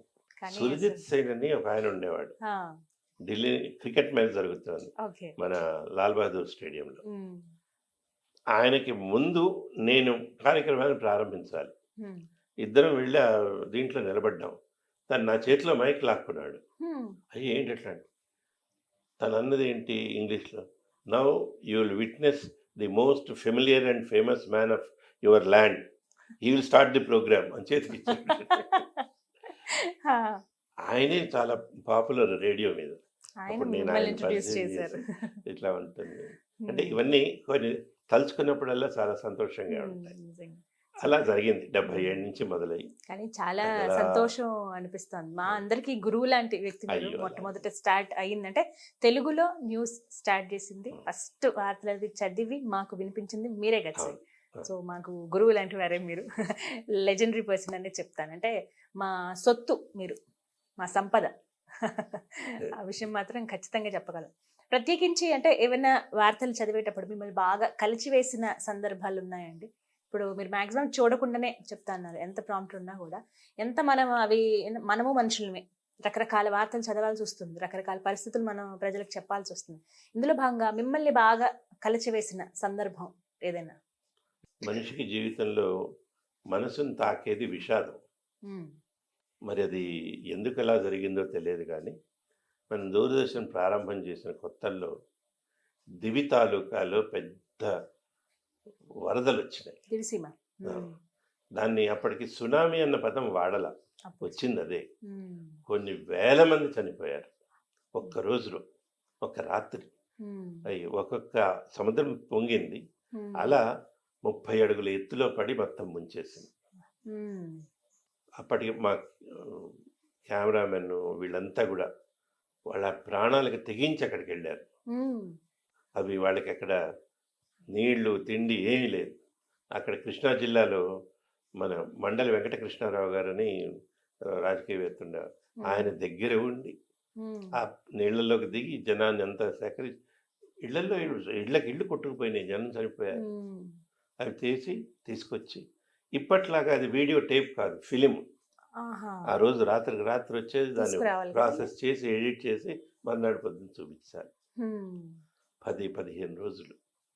ఉమ్. అప్పట్లో కృష్ణా జిల్లా కలెక్టర్గా ఏవిఎస్ రెడ్డి గారు అని ఒక ఆయన ఉండేవారు. ఉమ్. ఆయన హ్యామ్ రేడియో అని ఒక సౌకర్యం ఉందండి. ఉమ్. ఇవాళ మనం కూర్చుని మొబైల్తో డామ్ డామ్ అని నొక్కేసి అమెరికాకో ఆస్ట్రేలియాకో మాట్లాడుకుంటున్నాం, అప్పుడు లేవు. హా. ఈ హ్యామ్ రేడియో అలాంటిది అనమాట. ఉమ్. దానికి ప్రత్యేకంగా ట్రైనింగ్ ఇస్తారు. ఉమ్. వాళ్ళు ఏ సహాయం కావాలన్నా కనెక్ట్ అయ్యి చెప్పగలరు. ఓహో. ఉమ్. అది ఆయన వారి ఏవిసిడి దగ్గర గారు ఉండేదా? చేసేవారు. ఆహా. ఆయన చేసి కొంతమందిని పంపించి, అది నిజానికి ఏంటంటే రాజీవ్ గాంధీ నేర్చుకుని స్టార్ట్ చేసిన ప్రోగ్రామ్ అది. ఓ. హ్మ్. అలా చేసి అంటే నేను ఎందుకు అవి ఒక సౌకర్యం, కానీ జరిగిన ఘాతకం ఏంటంటే హ్మ్. కొన్ని వేల వేల మంది చనిపోయారు. చనిపోయారు. దివిసీమ. అవును. ఉప్పెన్. అసలు మామూలుగా దృశ్యం చూపిస్తే నీళ్ళ కళేబరాలా అన్న భయంగా ఉండేది. హ్మ్. మరి మా మిత్రులు ఆ కెమెరామెన్ ఎలా నడిచారు, ఇటు నడిస్తే ఇదొకటి తగులుతుంది, ఇటు నడిస్తే ఇంకో కళేబరం తగులుతుంది. నేను ఆ పదం కూడా వాడడానికి ఇవాళ కూడా ధైర్యం రావట్లే, హ్మ్. అంత భయంకరంగా ఉండేది. హ్మ్. అలా చేసి చేసి ఆ వార్త తర్వాత చెప్పడం. దాన్ని బాగు చేశారు. హ్మ్. ప్రభుత్వం అక్కడ ఇళ్ళు కట్టించింది. పెద్ద పెద్ద ధార్మిక సంస్థలు కూడా వీళ్ళు అక్కడ వాళ్ళందరూ కూడా వీళ్ళు జాలర్లు, హ్మ్. చిన్న మత్స్యకారులు, చిన్న పనులు చేసుకునే పాపం వాళ్ళకి అదే జీవనోపాధి. అవును. సముద్రం దగ్గరలో ఆ, ఉన్నారు. ఆ అది వార్త మిమ్మల్ని బాగా చాలా కలిచివేసిందండి. చాలా తర్వాత కాలక్రమేణా అంటే మనం రోజు వార్తలు చెప్తున్నాము, మంచివి చెప్పాము, సంతోషమైనవి అవును. చెప్పాము. హ్మ్. ఒక్కొక్కసారి చరిత్ర కూడా బాధపడే ఘటనలు జరిగినాయి. అవును. ఘటనల్లో రెండు హ్మ్. మంచి జరిగితే సంఘటన, హ్మ్. చెడు జరిగితే దుర్ఘటన. దుర్ఘటన. ఒకరోజు పొద్దున్న 8ంటికి హ్మ్. దేశంతో పాటు ప్రపంచం కూడా నిర్ఘాంతపోయిన దుర్ఘటన జరిగింది. హ్మ్. ఆవిడ ప్రధానమంత్రి హ్మ్. పదవిలో ఉంది, హ్మ్. బయటికి వచ్చి ఎలా ఉన్నారు అనే లోపల 16 గుళ్ళు పెట్టి కాల్చేశారు ఆవిడ. ఇందిరమ్మ. అంతకంటే ఘోరం ఇంకోటి లేదు. హ్మ్. అందరూ నిర్ఘాంతపోయిన సంఘటనలు. అసలు ఇలా జరుగుతుందా హ్మ్. అది చెప్పటానికి హ్మ్. ఆవిడ వెంటనే హాస్పిటల్కి తీసుకెళ్లారు. హ్మ్. ఆ తర్వాత ప్రధాని ఎవరు అన్నది తేలడానికి దాదాపు సాయంకాలం దాకా ఆపారు. ఒకటి, ఆవిడ మరణాన్ని ఆ, ప్రకటించడానికి రాజకీయంగాను రాజ్యాంగపరంగా కొన్ని ఇబ్బందులు. హ్మ్. 2, ఎవరు హ్మ్. రాజీవ్ గాంధీ గారు ఆయన పాల్పడింది ఎవరు? ఢిల్లీలో లేడు, హ్మ్. ఆ దేశ పర్యటనలో ఎక్కడో కలకత్తాలో ఎక్కడో ఉన్నారు. హ్మ్. ఆయన రావాలి. హ్మ్. వచ్చిన తర్వాత సరే అదంతా 10 రోజుల పాటు ఆవిడ భౌతిక కాయాన్ని అక్కడ పెట్టి, హ్మ్. ఆ 10 రోజులు మనం టీవీ పెడితే చాలు అదే వార్త వచ్చింది. ఆ భూమ్ సంగీతం వచ్చేది. హ్మ్. అదే మన దీంట్లో మన ఇంట్లోనో మన వంశం వాళ్ళు ఎవరో వెళ్ళిపోతే ఉన్నట్టుంది. హ్మ్.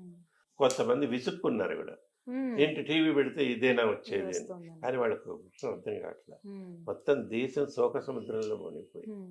అంటే ఇప్పుడంటే సార్ ఇలా ఏదైనా జరిగినప్పుడు ఏదైనా బ్రేకింగ్ న్యూస్ అంటాం ఇప్పుడు. అలాంటివి ఏమైనా వచ్చినప్పుడు టకటక హడావిడి అంతా చూస్తాం. పీసీఆర్ లో కావచ్చు, బయట మొత్తం ఆ హడావిడి కనపడుతుంది మనకి, మొత్తం సబ్ ఎడిటర్స్ కావచ్చు అప్పుడు అంతా. అలాగా అప్పుడు ఎలా ఉండేది అసలు వాతావరణం? ఇలా ఏమైనా అంటే ఈ బ్రేకింగ్స్ హడావిడి వచ్చినప్పుడు? స్టూడియోలో ఉండేది, హ్మ్. కానీ స్క్రీన్ మీదకి అలా ఉండేది కాదు. హ్మ్. ఇప్పుడు అంటే ఒక తేడా మీరు అన్నారు కాబట్టి, హ్మ్. ఇవాళ ఏమవుతుందంటే ఏ విషయమైనా ప్రేక్షకులకు అందించేటప్పుడు హ్మ్. ఎంత సంచలనాన్ని సృష్టించగలము అన్న కోణంలో వస్తుంది. హ్మ్. ఆ విషయం చెప్తారు, హ్మ్. దాని గురించిన వివరం కంటే వ్యాఖ్యలు ఎక్కువైపోతాయి. హ్మ్. ఇంకొకటి, మరి ఎంత మటుకు ఈ మాట సమంజసమో నాకు తెలియదు, కానీ హ్మ్. మనం ఎప్పుడు పెట్టిన వార్తలకు సంబంధించి హ్మ్. ఒక స్క్రీన్లో ఒక సమాచారం ఉండదు, హ్మ్.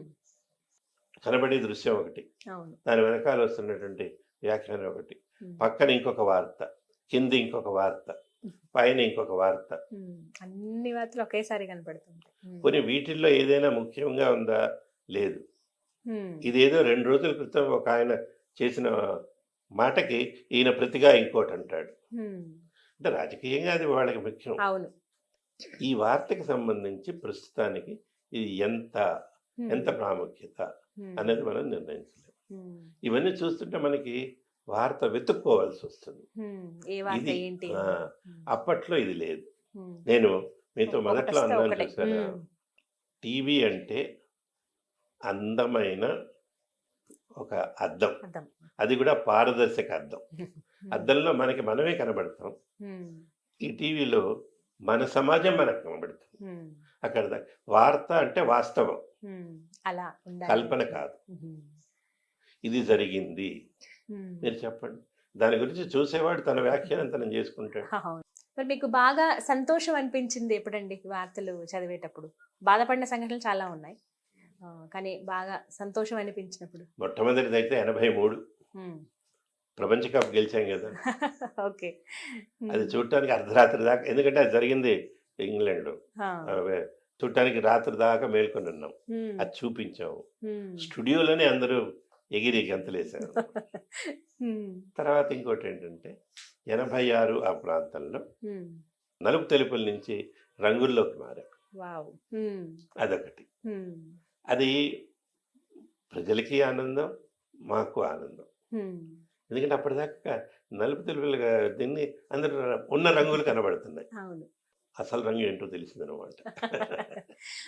కంప్లీట్ మీరు ఒక్కళ్ళే ఎన్ని సంవత్సరాల పాటు కొనసాగారు సార్? అంటే ఇంకొకరు యాడ్ ఆన్ అవ్వకుండా మీరు ఒక్కలే అంటే ఇద్దరు కలిసి చదవటమా? ఇద్దరు కలిసి చదివేది, లేకపోతే మీ మీ బిడ్డల తర్వాత వేరే వాళ్ళు చదివే సందర్భం గానీ అలాంటివి ఏమన్నా ఉన్నాయా అసలు? అంటే ఉద్యోగపరంగా ఆలోచిస్తే హ్మ్. నాకొక్కడిదే ఉద్యోగం. హ్మ్. న్యూస్ తక్కిన వాళ్ళందరూ కూడా హ్మ్.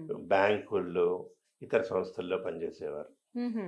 వాళ్ళు ఏ రోజు వాళ్ళందరినీ ఆడిషన్ చేసే లిస్ట్ ఉంటుంది. హ్మ్. ఏ రోజుకి ఆ రోజు పిలిచి, ఆ రోజు చదివినందుకు వాళ్ళకి పారితోషికం ఇచ్చేవాడు. అంటే ఫ్రీలాన్సర్లు అన్నమాట. ఆ! ఇప్పుడు మనం చెప్పుకుంటున్నట్టుగా. ఆహా! ఇంకా మామూలు మాట వాళ్ళని క్యాజువల్స్ అంటారు. క్యాజువల్స్. ఆహా! Casual presenter. ఆహా! హ్మ్. ఉద్యోగం చేసింది నేనొక్కడినే. హుహు. అంటే ఎంప్లాయీగా మీరే మీరు ఎంప్లాయీగా మాత్రం అంటే ప్రతిహారంగా నాకు 60 ఏళ్ళు వచ్చేదాకా. పనిచేశారు. హుహు. అంటే 20 అండి? మీ మొట్టమొదటి మీరు అక్కడ చదువుకున్నప్పుడు పని చేసినప్పుడు? 27, 25. రిటైర్ అయిపోయిన తర్వాత కూడా హ్మ్.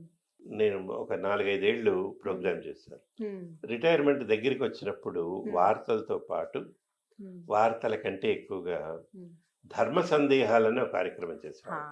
అది కూడా నాతోటే మొదలుపెట్టారు. హ్మ్. పెద్దలు మల్లాది చంద్రశేఖర్ శాస్త్రి గారు, హ్మ్. కందాడై రామానుజాచార్యులు, హ్మ్. మైనవరపు శ్రీనివాసరావు గారు, హ్మ్. ఇలాంటి పెద్దల్ని పిలిచి హ్మ్. మనకి సందేహాలు అడుగుతుంటారు. ఈ ధార్మిక విషయాల్లో ఉండేటువంటి అనుమానాలన్నీ కూడా హ్మ్. లైవ్ అది ప్రశ్నలతో వచ్చేవి. హ్మ్. వారు సమాధానం చెప్పేవారు. నేను మధ్యలో సమన్వయకర్తగా ఉండేవాడిని. హ్మ్. దానివల్ల ప్రేక్షకులకి ఆనందం, విషయ పరిజ్ఞానం వచ్చింది. హ్మ్. నాకైతే మటుకు చాలా జ్ఞానం వచ్చింది. మీరు ఆ మాట అంటున్నారు. అంటే అనేక విషయాలు వాళ్ళ నుంచి తెలుసుకున్నాం. హ్మ్. వాళ్ళు మామూలుగా కలవాలన్నా కూడా కష్టమే కదా! అవును. అది మాత్రం నిజం. ఆ! సాధారణంగా ఇప్పుడు తెర మీద కనిపించే వాళ్ళంటే ఆ క్రేజ్ చాలా గొప్పగా ఉంటుంది. వాళ్ళని చూడాలన్నా, అరే! మిమ్మల్ని టీవీలో చూసామని చెప్పి ఇప్పటికీ అది కంటిన్యూ అవుతుంది. అప్పట్లో మీకు ఎలాంటి క్రేజ్ ఉండేది?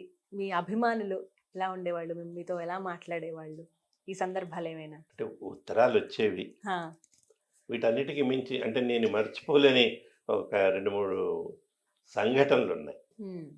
అప్పట్లో మనకి కేసీ అబ్రహం గారని రాష్ట్ర గవర్నర్ ఒకాయన ఉండేవారు. హా! ఆయన స్వతహాగా టీచర్, మలయాళీ టీచర్. హ్మ్. రాజకీయాలు అవన్నీ చేసుకొని ఆయన గవర్నర్‌గా వచ్చారు. చాలా నెమ్మదస్తులు, హ్మ్. చాలా మర్యాదస్తుడు. హ్మ్. ఆయన ప్రతిరోజు సాయంత్రం టీవీ చూసేవారు. ఓహ్! ఆయన టర్మ్ అయిపోయి వెళ్ళిపోబోతున్నారు. హ్మ్. ప్రత్యేకంగా ఆయన సెక్రటరీని పంపించి, హ్మ్. నేను ఫలానా అబ్బాయిని కలవాలి, హ్మ్. మీరు పిలిపించండి అన్నారు. ఓహ్! గవర్నర్ గారు. మా హ్మ్. డైరెక్టర్ గారు భయపడ్డారు. నేను వార్తలు చదువుతూ ఏదో పెద్ద తప్పు చదివాను. హా! ఆయన గుర్తుపట్టి వీడిని పిలుస్తున్నారు. మన కొంప మునిగింది. ఆయన గవర్నరు, చిన్న మనిషి కాదు. కదా! ఆయనే పిలిపించారంటే ఆ! హా! నన్ను పిలిచి "నువ్వేం చదివావు" అన్నాడు. నేనేం చదువుతాను సార్, ఉన్నది ఏం చదవలేదు. నథింగ్, నువ్వు ఏదో జరిగింది పద. హ్మ్. సరే వెళ్ళాం. స్టేషన్‌కి పక్కనే హ్మ్. రాజ్‌భవన్‌లోకి వెళ్ళాం. మేము వెళ్ళేటప్పటికి ఆయన కూర్చోమన్నారు. ఆయన రాలేదింకా. పెద్దాయన బాగా. హ్మ్. వయసులో కూడా పెద్దాయన. హ్మ్. తర్వాత మెల్లిగా ఆయన మేడ మీద నుంచి లిఫ్ట్‌లో కిందకి దిగి హ్మ్. నడిచొచ్చి నేను కూర్చుంటే నా దగ్గరికొచ్చారు. నేను లేవ "no, no, no, no. You please sit down" అన్నారు. హ్మ్.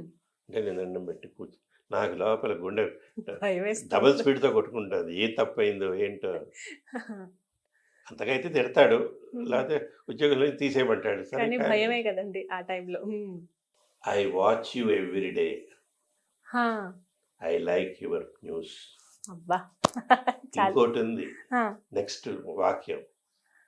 I'm a poor teacher, I don't have anything to give you, but allow me అని వాని పక్కన ఆ రాజ్భవన్ స్టీవర్డ్ ఉంటాడు, వాడిని పిలిచి విల్ యూ టేక్ టీ అన్నాడు.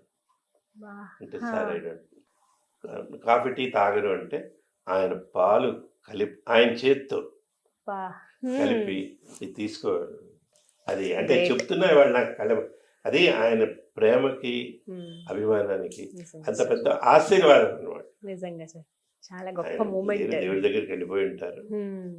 And he was a teacher and he knows how to encourage a student. అలా ఇచ్చి ఏమనిపించింది సార్ మీకు అప్పుడు? మాట వస్తాయి కదా, మాటలు లేవంతే. రెండు చేతులు ఆ జ్ఞాపకం అలా ఉంచుకున్నారు. అదిగో ఇప్పుడు ఎంతమందితో చెప్పుకున్నారు ఆ విషయం?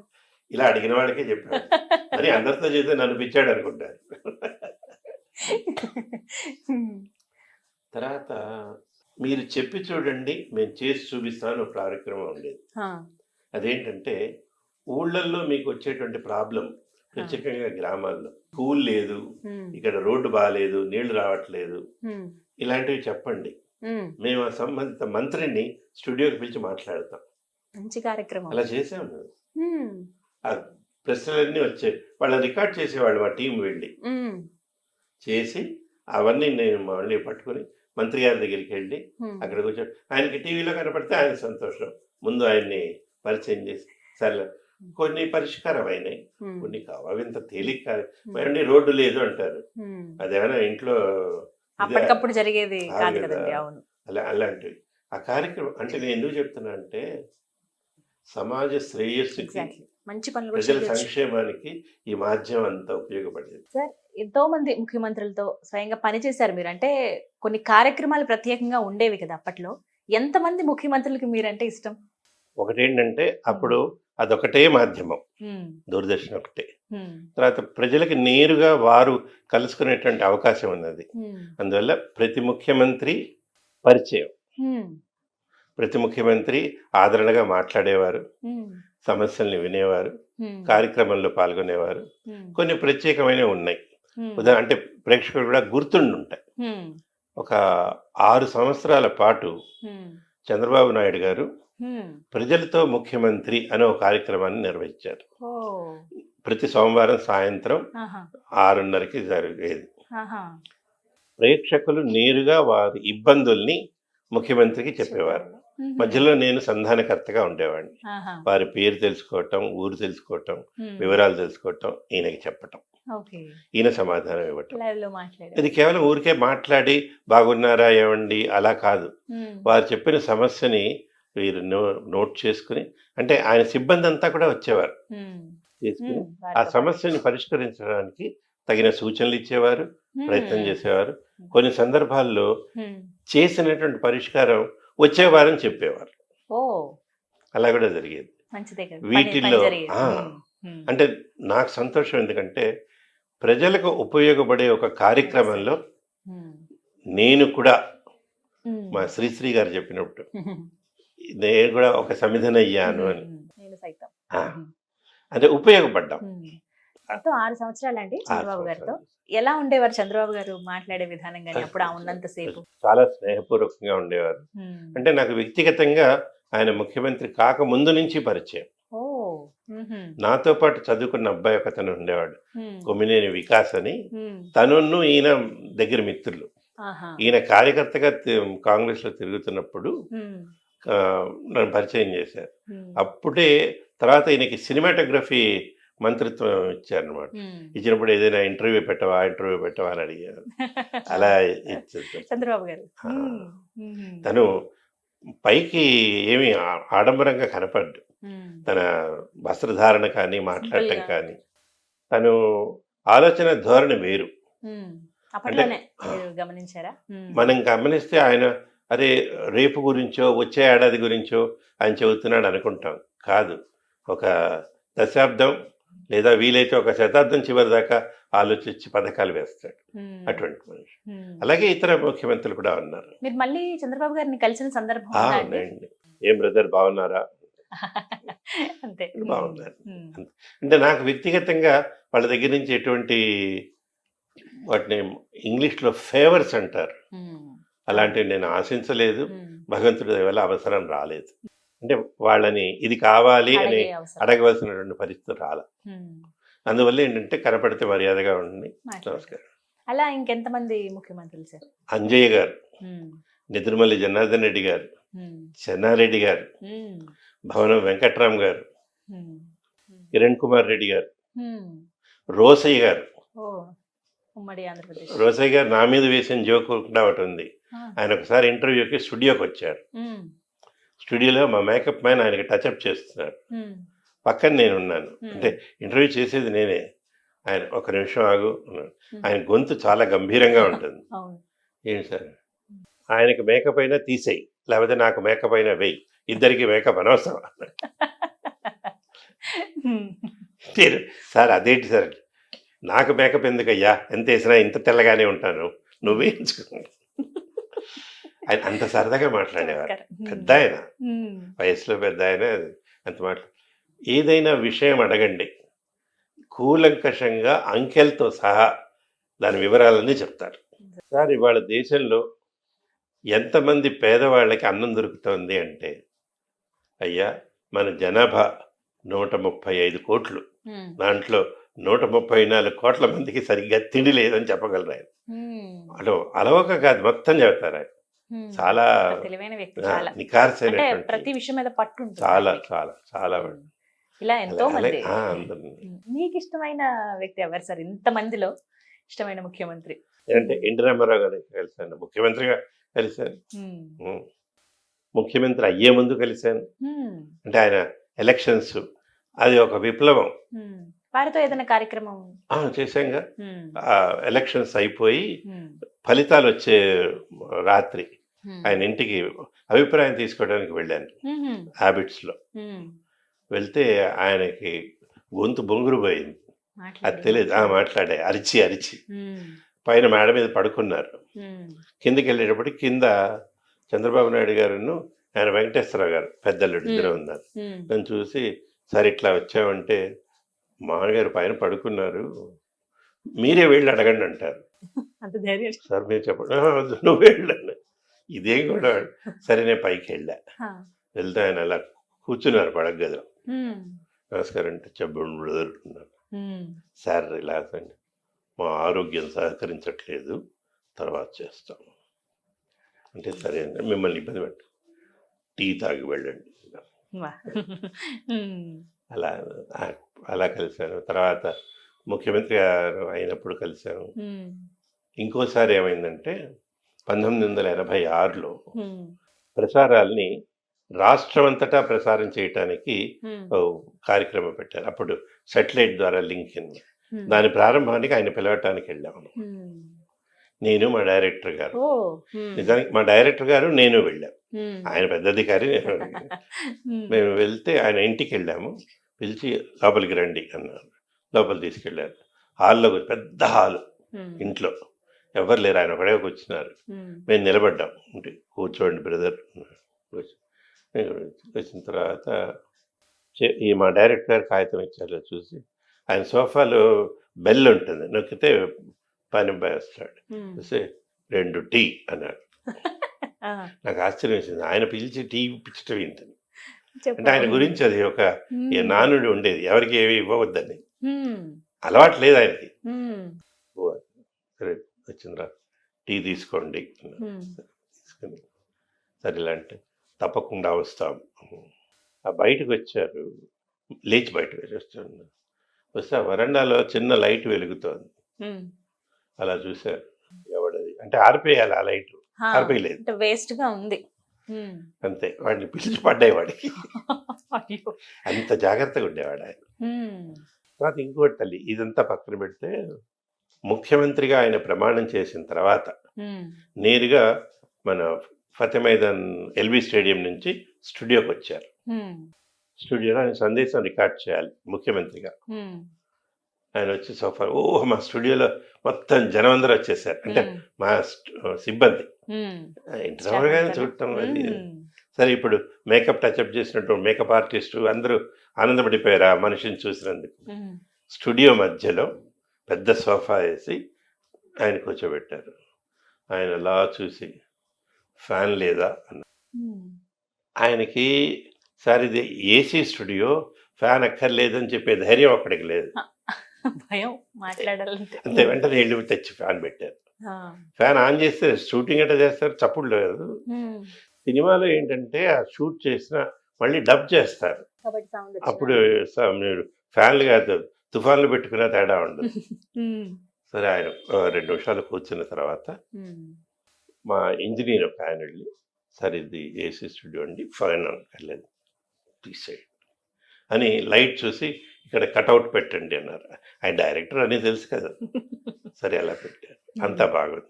ఇది ఒకే టేక్లో చేయాలా, మీరు కట్స్ చేస్తారా, మీ ఇష్టం సార్ అన్నాడు. సరే చెయ్యండి. 72 కట్లు వచ్చినాయి. తర్వాత మా ఎడిటర్ దాని నుంచి కుస్తీ పట్టాడు. తర్వాత అది అయిపోయింది చేస్తూ. తర్వాత స్క్రిప్ట్, ఆ స్క్రిప్ట్ కరెక్ట్ చేసి, ఆయన హ్యాండ్ రైటింగ్ ముత్యాల కంటే అందంగా ఉంటుంది, అంత చక్కగా ఉండేది. ఆ స్క్రిప్ట్ కరెక్ట్ చదివి చెప్పే ముందు ప్రతి వాక్యాన్ని చదువుకున్నాడు ఆయన, కరెక్ట్ చేస్తున్నాడు. ఆయన చేస్తున్నప్పుడు ఆయన కుర్చీ పక్కన ఇంకో కుర్చీ ఉంది, దాంట్లో నేను వారి పెద్ద అబ్బాయి జయకృష్ణ కూర్చున్నాం అనమాట. ఈయన ఇట్లా పక్కకు తిరిగినప్పుడల్లా వాళ్ళ అబ్బాయి లేచి నిలబడతాడు, ముచ్చకూడదుట వాళ్ళ నాన్నగారి ముందు. నాకేం తెలుసు, ఆయన లేస్తే కుర్చీ కదులుతుంది, నేను లేచి నిలబడాలి, నా బాధ నాది. అలా నిలబడి కాదు ఆయన రాశారు. దాంట్లో ఏంటి, ఒక వాక్యం ఉంది, తెలుగుదేశం ప్రపంచం అంతా పరిఢవిల్లాలి అని. అది నిన్ననే ఎలక్షన్స్ అయినాయి, తెలుగుదేశం ఎలా పరిఢవిల్లుతుంది మహారాష్ట్రలోనే తెలియదు. అదేదో ఆయనకి ఇబ్బందిగా ఉండి ఇలా చేస్తున్నాడు. నేను మెల్లిగా వంగి నాకు అనిపించింది అనమాట, సార్ అది తెలుగు తేజమేమో మాస్టర్ గారు.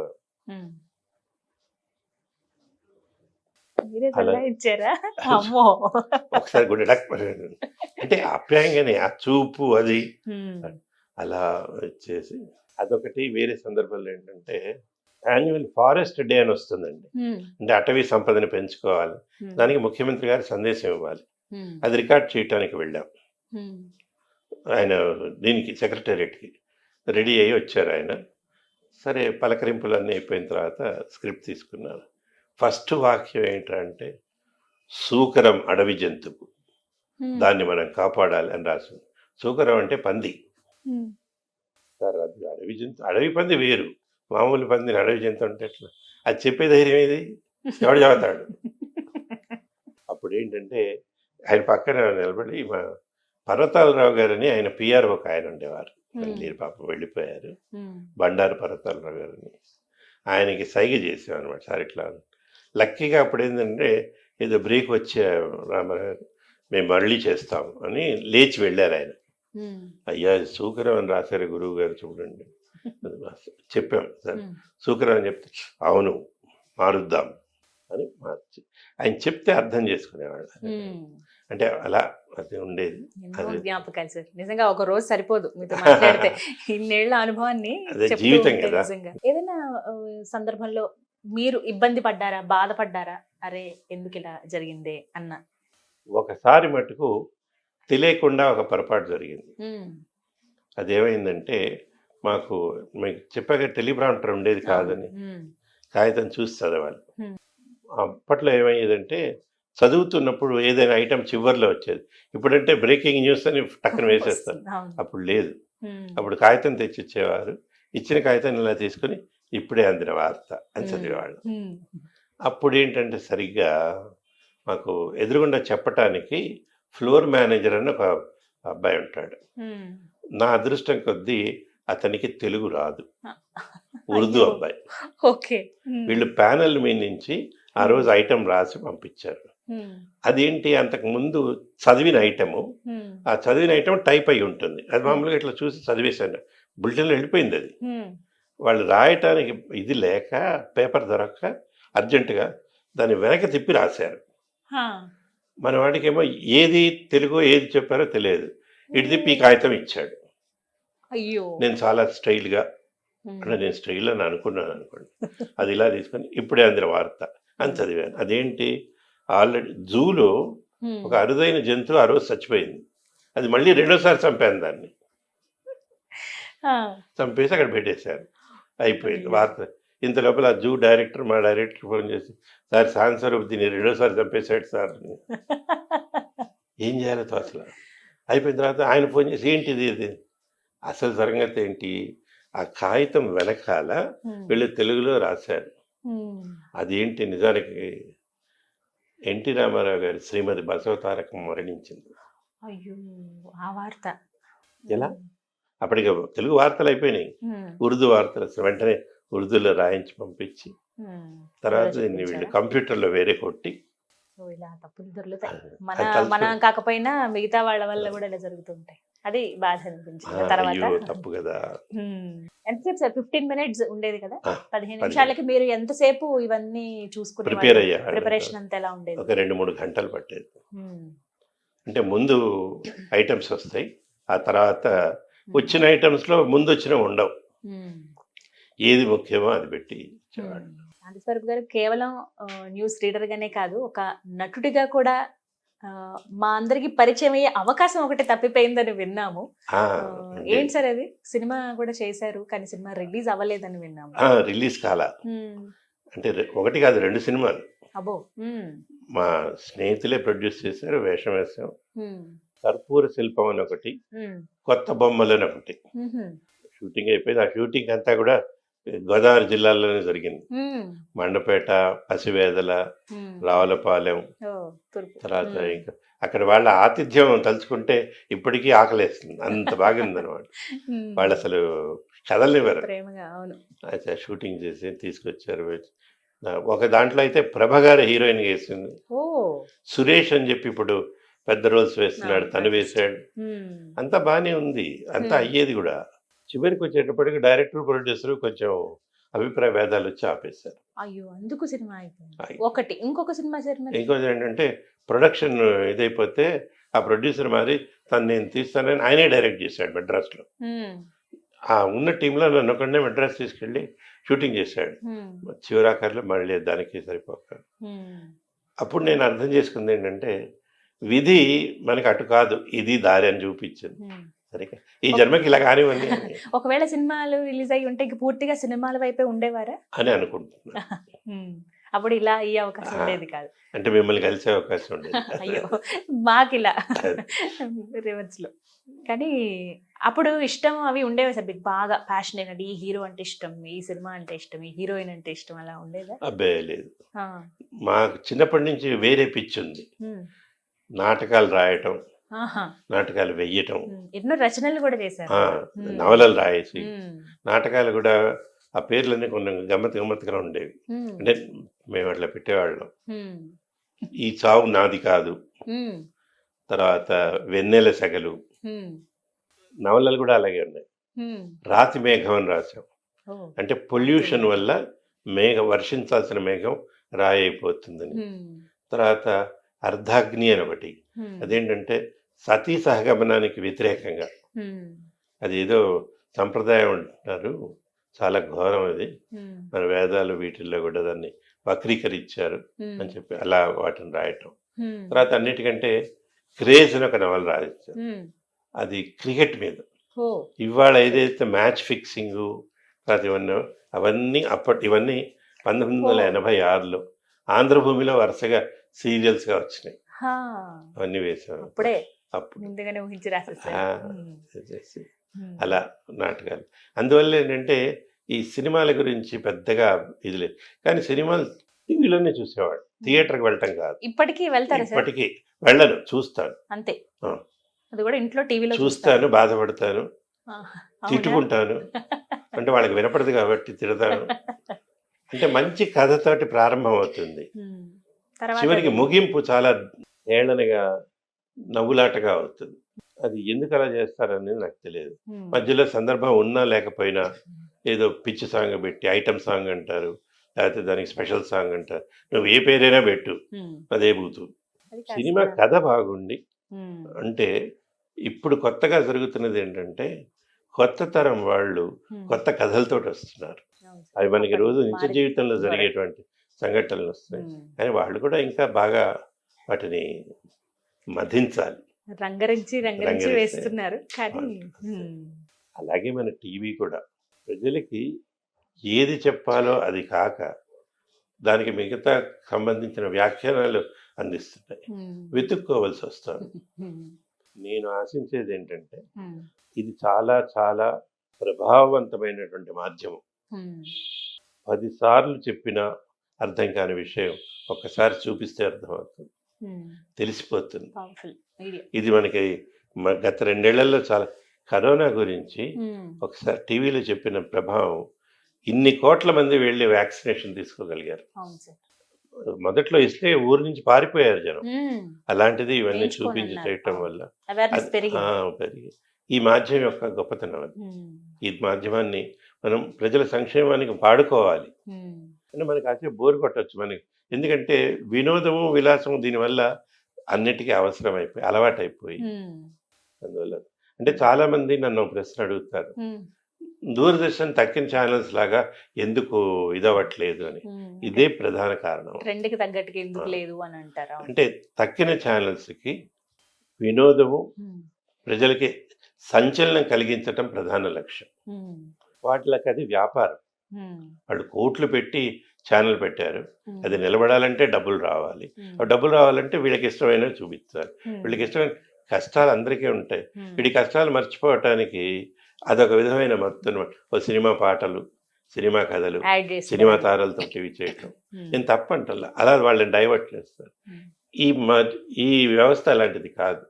ఇది ప్రభుత్వ పథకాలు, వాళ్ళ సంక్షేమం, వాళ్ళ మంచి గురించి మాట్లాడు. ఒకటి ఉందండి, మనకి మంచి చేసేది మనకి నచ్చదు, మనకి నచ్చేది మంచి చెయ్యదు. ఇక్కడ కూడా అదే వర్తిస్తుందండి. సింపుల్ గా చక్కెర మనకి రుచిస్తుంది, ఎక్కువ తింటే షుగర్ వస్తుంది. అవును, మనకి చేదు తినమంటాడు, అది నచ్చదు. జీవితం అంతే, వ్యవస్థలు అంతే. కానీ భవిష్యత్తులో అయినా ఇది మారుతుందని, అంటే నేను 24 గంటలు ఇలా పథకాలే చూడమని చూపించమని అంటల్లా. వీటి మధ్యలో ఒక విధమైన సమతుల్యం పాటించి చేస్తే మనకి మీడియం బాగా ఉపయోగపడుతుంది. మొత్తంగా ఎన్ని సంవత్సరాలు సార్? 40 ఏళ్ళ? 40 ఏళ్ళు. రిటైర్ అయ్యేటప్పుడు మీరు చేసిన ఆఖరి కార్యక్రమం ఏది? ఈ ధర్మ సందేహాలను చేశారు. మన పురాణాలు, ఇతిహాసాలు, వాటిల్లో ఉన్నటువంటి అంశాల గురించి బాగా పండితులైనటువంటి మల్లాది చంద్రశేఖర శాస్త్రి గారు, తర్వాత మన కందాడై రామానుజాచార్యులు, మైలవరపు శ్రీనివాసరావు గారు, తుప్ప కృష్ణమూర్తి గారు, ఇలాంటి పెద్దల్ని స్టూడియోకి పిలిచి లైవ్ అది ప్రశ్నలు అడిగేవారు. మధ్యలో నేను సంధానకర్తగా చేసేటువంటి భాగ్యం నాకు కలిగింది. దానివల్ల ప్రేక్షకులకి ఈ సమాచారం అందించటం, ఈ పెద్దలతోటి మాట్లాడటం, నాకు జ్ఞానం కూడా కలిగింది. అంటే ఇన్ని విషయాలు తెలుసుకుని ఆ పెద్దల పక్కన కూర్చున్నటువంటి అదృష్టం. అది చివరికి నేను రిటైర్ అయిన తర్వాత కూడా చాలా రోజులు చేశాను. మీ కుటుంబంలో ఇంకెవరైనా ఇలా న్యూస్ వైపు, ఈ మీడియా వైపు ఉన్నారా సార్? లేదమ్మా, ఇంకెవరు. కుటుంబంలో అంటే నాలో సగం నా జీవితం శ్రీమతి నాతో పాటే పనిచేసింది. రోజారాణి తన అనౌన్సర్, నా అలాగే దూరదర్శన్ మొదటి నుంచి ఉంది. తను ప్రస్తుతం లేదు, స్వర్గస్థురాలైంది. మాకిద్దరు అబ్బాయిలు, వాళ్ళిద్దరూ ఇటువైపు అసలు చూడని కూడా చూడరు, చిన్నప్పటి నుంచి చూడలేదు. వాళ్ళిద్దరూ ఐఐటి చదివారు, ఎంటెక్ చేశారు, US లో ఉన్నారు. చిన్నవాడు అక్కడ డాక్టరేట్ చేసి సెమీ కండక్టర్స్ లో, ఈ కరోనాకు ముందే ఇప్పుడు హైదరాబాద్ వచ్చాడు, ఇక్కడి నుంచి పనిచేస్తున్నాడు, నన్ను చూసుకుంటున్నాడు. పెద్దవాడు అక్కడే ఉన్నాడు. పెద్ద కోడలు కూడా ఐఐటియే, వాళ్ళు ఇద్దరు మనవలు. వాళ్ళు పెరిగి ఈ రంగం అని కాదు, ఏదో ఒక విధంగా మన సమాజానికి ఉపయోగపడే పనులు చేయగలిగితే భగవంతుడికి అదేదన్నా. నిజంగా ఇష్టమా సార్ వినాయకుళ్ళు అంటే మీకు? వినాయకుడి విగ్రహాలంటే? ఎందుకంటే రాగాని ఇంట్లో ఎక్కువగా వినాయకుడే కనిపిస్తూ ఉన్నారు, అలాగే వెంకటేశ్వర స్వామి. జీవితంలో కోరుకునేది విఘ్నం లేకుండా ముందుకెళ్ళాలని. అంటే ప్రతి అడుగు మనం హిమాలయం ఎక్కినా సరే, లేకపోతే విమానం ఎక్కినా సరే విఘ్నం లేకుండా వెళ్ళాలని. ఆయన విఘ్ననాయకుడు కాబట్టి ఆయన అడ్డు పెట్టుకుని పొద్దున లేవగానే ఆయనకు దండం, నమస్కారం, స్తోత్రం చేసుకుని నమ్మకం. ఇప్పుడు ఆయనకి దండం పెట్టినంత మాత్రాన అన్నీ వచ్చే వస్తాయి. మనం వాటిని ఎదుర్కోవటానికి కావాల్సిన స్థైర్యం కూడా వస్తుంది.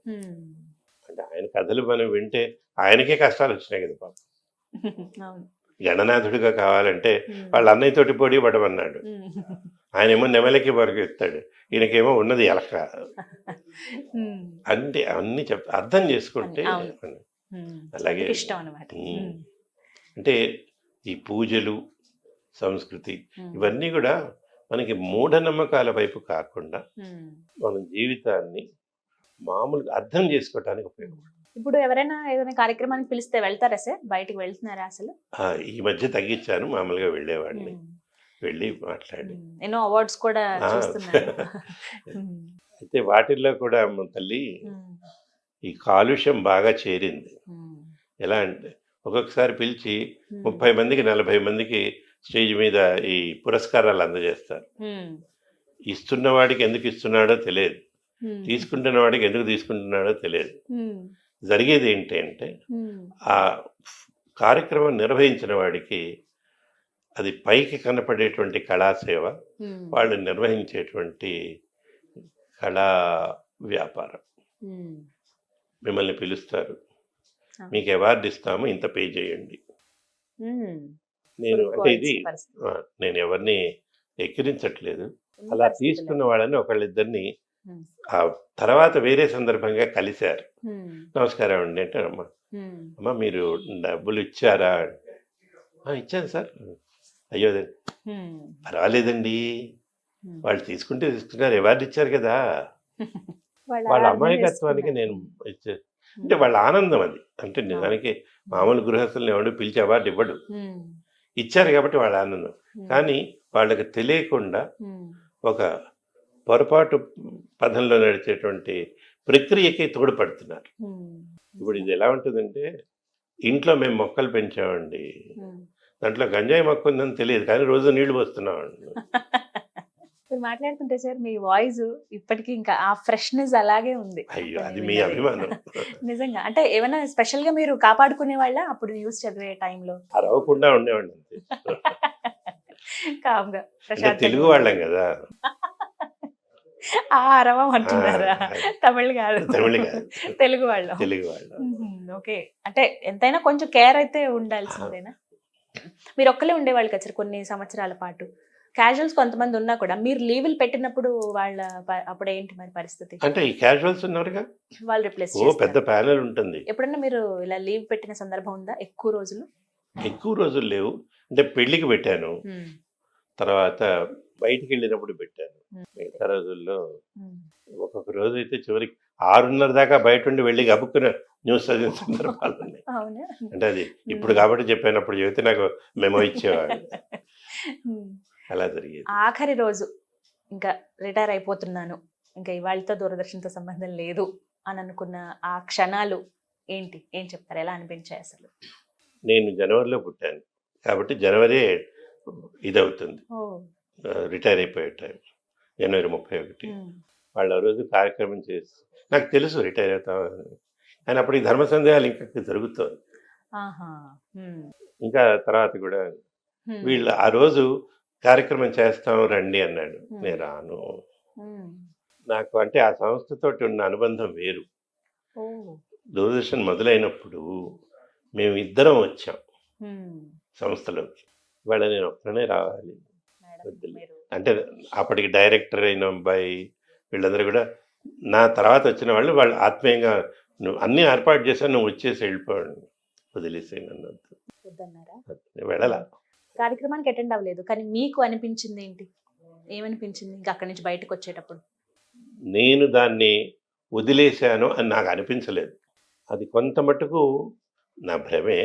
అంటే ధర్మ సందేహాలు ఖరారు చేశాను. ఆ తర్వాత కూడా ఇన్నేళ్ళైనా అప్పుడప్పుడు వచ్చి ఒక మెరుపో నక్షత్రం పలకరించి ఆ అనుబంధం ఇంకా ఉంది అని గుర్తు చేస్తాను. నిజం సార్, మీరు అక్కడి నుంచి బయటకు వచ్చేస్తే ఏంటి, మా మనసుల్లో ఎప్పటికీ అలాగే ఉండిపోయారు మీరు. నమస్కారం. అది భగవంతుడు ఇచ్చినటువంటి ఆశీర్వాదం, పలకరిస్తుంటారు. నిన్నగాక మొన్న ఒక ఆయన ఎవరో ఫోన్ చేశారు వేరే రాష్ట్రం నుంచి, అనుకోకుండా వాళ్ళు ఈ యూట్యూబ్లో వచ్చిన వీడియో ఏదో చూశారు. చూసి అది మేము చిన్నప్పటి నుంచి మేము చేసామండి, నేను హైదరాబాద్ వచ్చి మిమ్మల్ని కలుస్తాను అభిమానం మర్చిపోలేరు. అంటే ఇవన్నీ కాలం ఆడించే ఆటలు. మనకి నిరాశ రాకుండా ఆడిచ్చి మళ్ళీ ఆశ పోకుండా అట్లా పెట్టి ఇప్పటికిప్పుడు ఉత్తేజపరుస్తూ ఉంటుంది. నెక్స్ట్ ఏంటి సార్, ఏం చెయ్యాలని ఉంది మీకు? ఏమన్నా కోరికలు ఉన్నాయా ఇంకా మీకు? తీరని కోరిక అంటే ఏమైనా ఉందా? తల్లి నేను 70 దాటాను. ప్రశాంతంగా ఉండి కుటుంబం ఆనందంగా ఉండి మనం పని చేసిన మాధ్యమం మరికొంత ఉపయోగపడేటట్టుగా రూపుదిద్దుకుంటే సంతోషం. ఇప్పుడు వెళుతున్నటువంటి తీరుతెన్నులు కొంచెం ఆందోళనకరంగా ఉంటాయి. అది టీవీ కావచ్చు, సినిమా కావచ్చు, పాటలు కావచ్చు, నాటకాలు కావచ్చు, నాట్యాలు కావచ్చు, అన్నిట్లోనూ కొంచెం హింస, ఎరుపు రంగు రక్తం అవి లేకుండా అసలు ఏమి ఉండట్లేదు. అలా కాకుండా ప్రశాంతంగా ఉంటే నా పేరు నేను తలుచుకుని ఆనందపడచ్చని నా ఆశ. మీ పేరు, మీ ఖ్యాతి ఎప్పటికీ మీదే సార్, ఇంకా అసలు అది ఎక్కడ రీప్లేస్ చేయలేని పరిస్థితి. ఈ 40 ఏళ్ల అనుభవాన్ని ఒక్క మాటలో చెప్పండి అని అంటే శాంతి స్వరూప్ గారు ఏమని చెప్తారు? ఈ మాధ్యమం మన తెలుగు వారికి అరుదైనటువంటి బంగారం. చాలా జాగ్రత్తగా వాడుకుంటే వచ్చే తరాలకి మనం బంగారాన్ని మించిన ఆనందాన్ని అందివ్వగలం. అది అందించాలి. థ్యాంక్ యూ, చాలా చక్కగా చెప్పారు సార్. నిజంగా నా అదృష్టంగా భావిస్తున్నాను మీతో మాట్లాడడం అనేది. మేబీ కుదురుతుందో లేదో టైం అనుకున్నాం, కానీ థ్యాంక్ యూ ఇంటర్వ్యూకి అంగీకరించినందుకు. ముందుగా మొదటగా చెప్పాలి కానీ చివరిగా చెప్తున్నాను. చాలా సంతోషం అనిపించింది. మా అందరికి గురువు మీరు. మొట్టమొదట ఆది మీరే కదా అసలు ఇలా చూడడానికి కారణం.